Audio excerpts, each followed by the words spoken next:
Dulu masa Tuan Mahathir mereka cerita, saya jumpa satu NGO, masa Tuan Mahathir, dia nak tanamkan semangat orang-orang Palestin ni supaya percaya satu hari kamu akan merdeka.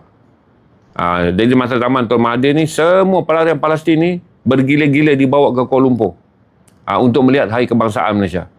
Dia kata sekarang dah tak ada lah jemputan. Dulu dia kata tiap-tiap tahun kita akan pilih 30 orang, 30 orang, 30 orang. Dia kata Tuan Mahathir bawa pergi makan di rumah, bawa melancong tu, dia cerita kat saya banyak. Langkawi semua, saya terkejut dah. Pergi sampai Langkawi. Ada yang grup kemudian lah, dia tak mau mengalah je. Dia kata pada zaman dia tu, Tuan Mahathir bawa mereka ni pergi bercuti di Putrajaya. Okey.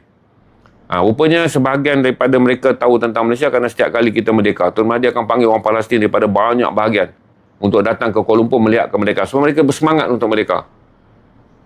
Jadi saya jumpa ramai lah. Pasal dia orang ni NGO kan. Tuan Mahathir panggil, dia orang datang.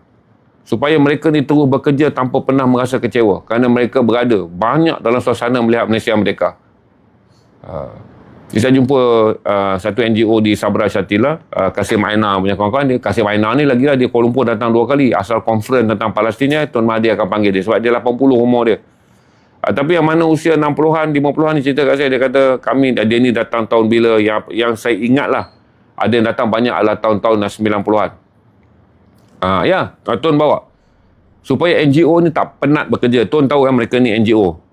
NGO ni akan ada titik letih, kemudiannya mereka merasakan akhirnya apa nak jadi dengan Palestin. Tuan tahu mental orang yang bekerja ni. Maka nak semangatkan orang tu bekerja. Jangan kamu kecewa. Dia datang tengok Hari Kebangsaan Malaysia. Bila dia tengok Hari Kebangsaan Malaysia, semangat dia ada. Satu hari kita akan jadi seperti Malaysia. Malaysia pun dijajah 400 tahun.